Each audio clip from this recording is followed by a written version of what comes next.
तो हेलो दोस्तों, कैसे आप सभी लोग, स्वागत है आप सभी का वापस से आपके अपने चैनल कॉमर्स मेंटी पे। तो आज हम जानेंगे कि जर्नल एंट्री के क्वेश्चंस कैसे किए जाते हैं। तो पूरी वीडियो देखना अगर आपको जानना है जर्नल एंट्री के क्वेश्चन कैसे करते हैं। तो चलिए शुरू करते हैं इस वीडियो को। देखिए, जर्नल एंट्री करने के लिए मैंने आपके लिए सबसे मुश्किल क्वेश्चन ले लिए। मैंने आपको कॉन्सेप्ट बता दिया था कि क्या होता है जर्नल बनाना, ठीक है। तो अब उसकी प्रैक्टिस करना ज़रूरी था। मैं थोड़ा इनकम्प्लीट से समझ रहा था, तो मैंने सोचा कि थोड़ा बहुत प्रैक्टिस भी कर ली जाए।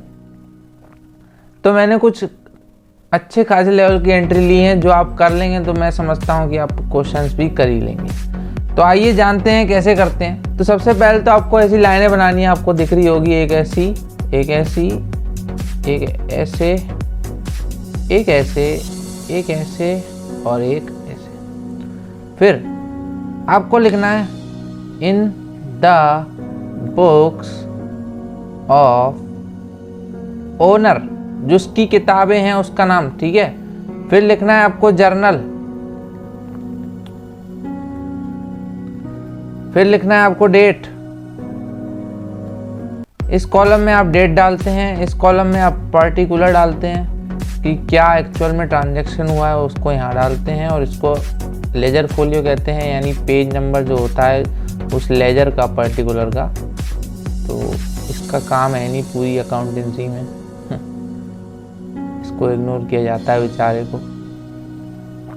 ये डेबिट का कॉलम है, क्रेडिट का कॉलम है, ठीक है। अब पहली एंट्री देखते हैं। Purchased from Karim goods of list price ₹6,000 subject to 10% trade discount by cash.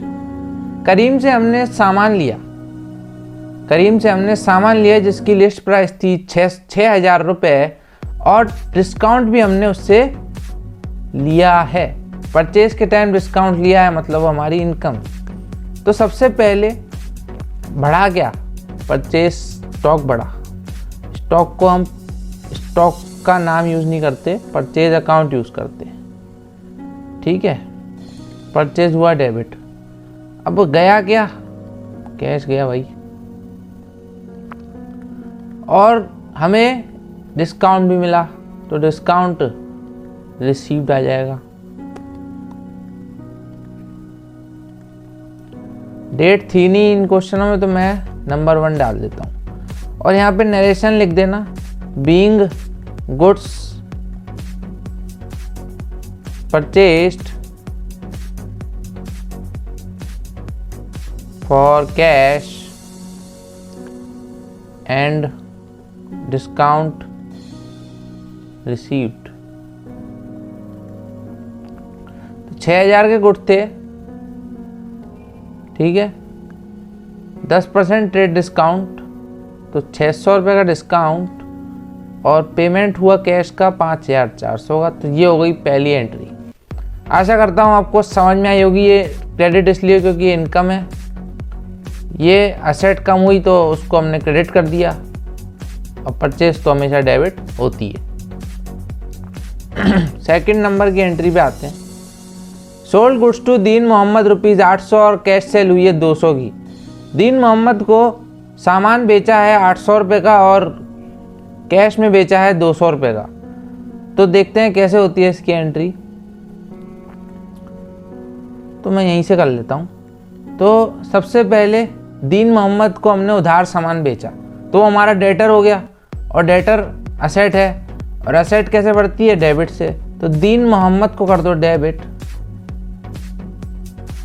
उसका नाम लिख लेना, मेरे को आने था, ठीक है।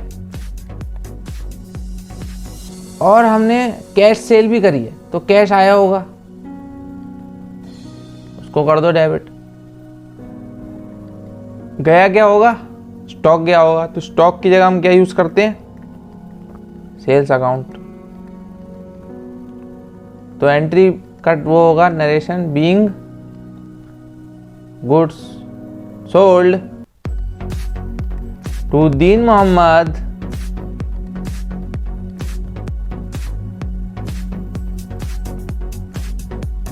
ऑन क्रेडिट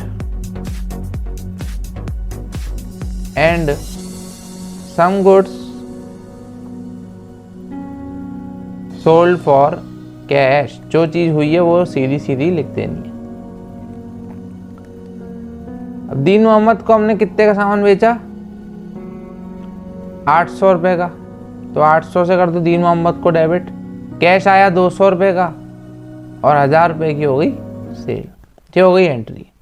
अब थर्ड पे आते हैं, समझ में आ गई ना, दीन मोहम्मद डेटर था इसलिए बढ़ गया, कैश बढ़ा क्योंकि असेट है, और सेल हमेशा क्रेडिट होती है, स्टॉक कम हुआ है। स्टॉक की जगह हम परचेज और सेल अकाउंट यूज़ करते हैं क्योंकि वैल्यू में फ़र्क आता है, परचेज और सेल वैल्यू हमेशा सेम ही सामान की अलग अलग होती है, इसलिए हम परचेज और सेल अकाउंट का यूज़ करते हैं।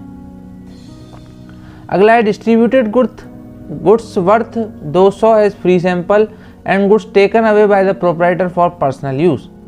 देखो फ्री सैंपल पे जब हम सामान ले जाते हैं तो वो हमारे लिए खर्चा हो जाता है, तो खर्चे को बढ़ाना है, खर्चा बढ़ा अपना, तो खर्चे को कर दो डेबिट, फ्री सैंपल को अकाउंट बना देना, फ्री सैंपल अकाउंट डेबिट, और एक ड्राइंग अकाउंट बन जाता है। ड्राइंग मतलब जो पैसा ओनर ने निकाला है बिजनेस से, जैसे आपके पिताजी का बिजनेस है और आपकी फीस भरनी है स्कूल की, तो वो ड्राइंग ही तो करेंगे अपने बिजनेस से, तो ड्राइंग एक खर्चा माना जाता है बिजनेस के लिए, क्योंकि बिजनेस और ओनर अलग अलग है, और बिजनेस ओनर को कुछ पेमेंट कर रहा है तो वो खर्चा हो गया। ठीक है, तो ये हो गया डेबिट खर्चा, ये फ्री सैंपल भी डेबिट, और गया क्या, सामान गया। अब सामान जो गया वो किस वैल्यू पे गया, सेल वैल्यू पे गया क्या, बताओ। अब यहाँ सेल आपने 1000 की है तो ज़रूरी थोड़ी है कि 1000 का ही सामान बेचा, मतलब आपने कम का ही तो बेचा होगा, वो खरीदा तो कम का ही होगा वो सामान एक्चुअल में, तो यहाँ पे तो उतनी वैल्यू से जाएगा कि जितनी वैल्यू से आपने खरीदा होगा, तो आप परचेज अकाउंट को क्रेडिट करेंगे। ठीक है, तो बीइंग गुड्स मैं बता दे रहा हूँ क्या क्या लिखना है, distributed as free sample and some are taken away, लिख देना बाय ओनर। ठीक है, तो फ्री सैंपल पे वो ले गया सामान 200 रुपये का और ड्राइंग हुई थी 100 रुपये की, तो परचेज से सामान गया 300 रुपये का। ठीक है, तो बढ़ते हैं चौथी एंट्री की तरफ। चौथी एंट्री है हमारी received discount and commission ₹500 on purchase, लिख लेना, यहाँ पे मिस हो रहा है। तो हमने परचेज किया सामान और हमें 20 रुपये का डिस्काउंट मिला और 500 रुपये की कमीशन मिल गई। तो अब परचेज पे कैसे मिलता है कमीशन, वो मैं आपको बताऊंगा। जैसे आप कूपन यूज़ करते हैं तो आपको कमीशन मिल जाता है। आपने कूपन कहाँ से मिला, आपको किसी और ने रिकमेंड किया होगा, तो इसको दिखाने से आपको कमीशन मिल गया, यही बात होती है। तो परचेज अकाउंट को करेंगे डेबिट, सामान आपने खरीदा, इनकम आपको मिली तो डिस्काउंट रिसीव,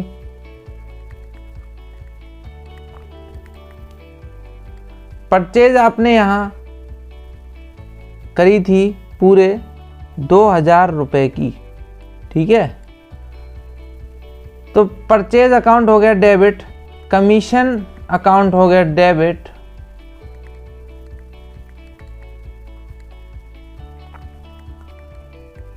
और कैश अकाउंट हो गया क्रेडिट। सॉरी उल्टा बोल गया मैं, डिस्काउंट रिसीव्ड होगा क्रेडिट, कमीशन होगा क्रेडिट और कैश होगा क्रेडिट। ठीक है, 2000 का सामान था, डिस्काउंट मिला 20 रुपये का, 500 रुपये की मिली कमीशन, तो 2000 में से 520 घटा दिए तो बचे 1480। 1480 की एक्चुअल में पेमेंट हुई, तो एंट्री बनी being goods purchased for cash with discount and, पूरा लिखना एग्जाम में। ठीक है, कमीशन रिसीव्ड, ये होगी इसकी एंट्री। आशा करता हूँ को मतलब पूरा समझ में आ गया होगा। 5वीं एंट्री पे आते हैं, गुड्स रिटर्न बाय दीन मोहम्मद। अब दीन मोहम्मद हमसे पहले सामान ले गया था लेकिन अब कर रहा है वो रिटर्न, तो रिटर्न कर रहा है तो हमारे डेटर कम हो रहे हैं, डेटर कम होंगे, असेट है तो क्रेडिट कर दो टू दीन मोहम्मद।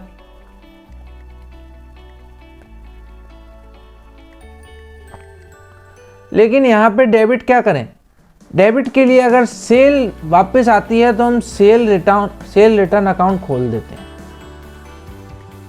ये सेल का उल्टा है और परचेज रिटर्न क्रेडिट से कम होता है, मतलब परचेज अगर वापस आए तो परचेज रिटर्न को क्रेडिट करते हैं, ठीक है। तो बेचा हुआ माल वापस आया तो डेटर कम हो गए, सेल रिटर्न अकाउंट डेबिट हो गया। बीइंग गुड्स रिटर्न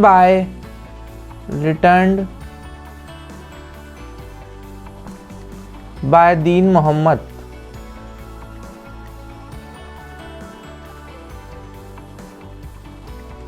कितने से सेल रिटर्न होगी, 200 से,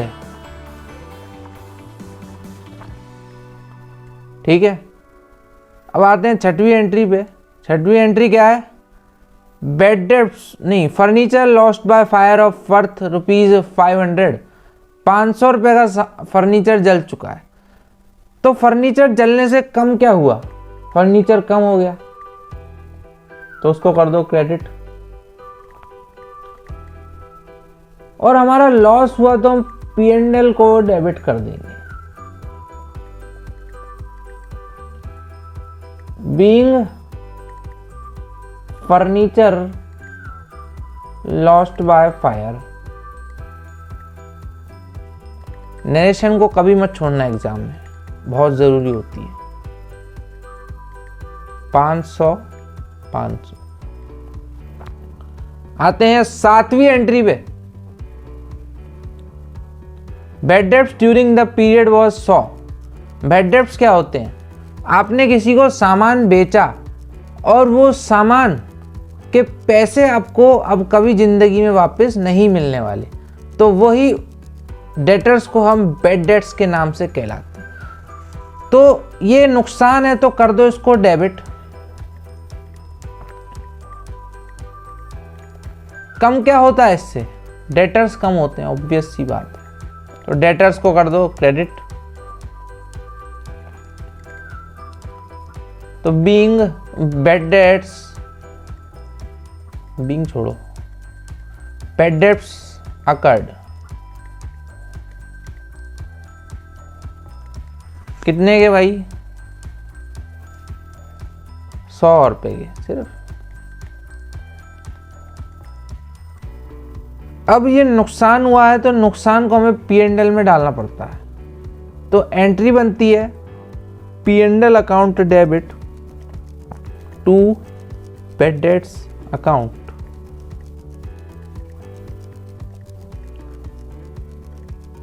पूरे 100 रुपए से। इसकी नरेशन होती है being bad dates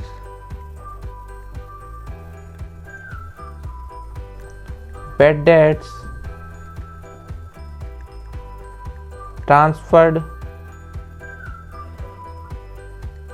to P&L, ठीक है। लाइन खींच लेना, लाइन रह गई मुझसे, ठीक है। तो यही था इस वीडियो में। आशा करता हूँ आपको सभी एंट्री समझ में आई होगी अच्छी तरीके से। आपको एक एंड में जड़ी बूटी दे जा रहा हूँ, वो अगर आप जान लेंगे तो आप दुनिया की कोई भी जनरल एंट्री आराम से कर देंगे। तो ये जड़ी बूटी है, मैं आपको दे रहा हूँ कि असेट अगर बढ़े तो उसको करना डेबिट, असेट अगर घटे तो उसको करना क्रेडिट, लायबिलिटी अगर बढ़े तो उसको करना क्रेडिट, और डिक्रीज होए तो उसको करना डेबिट, कैपिटल अगर बढ़े तो उसको करना क्रेडिट, डिक्रीज होए तो उसको करना डेबिट, एक्सपेंस अगर इंक्रीज होए तो करना उसको डेबिट, एक्सपेंसेस अगर डिक्रीज होए तो उसको करना क्रेडिट, इनकम अगर इंक्रीज हो तो उसको करना क्रेडिट, और अगर इनकम डिक्रीज हो तो उसको करना डेबिट। ये थे नियम जो कि बहुत आसानी से आप समझ जाएंगे और इन्हीं को आपको अप्लाई करना है दुनिया की कोई भी जर्नल एंट्री करने के लिए। तो आशा करता हूँ आपको पूरी एंट्री समझ में आई होगी, ये जड़ी बूटी समझ में आई होगी। और इसी के साथ अलविदा लेता हूँ आपसे।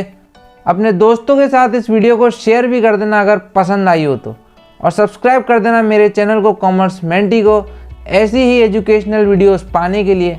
तो thank you so much for watching, bye bye. और हाँ, रटना कभी भी नहीं है, सिर्फ समझना है अपने को, ठीक है? Bye bye.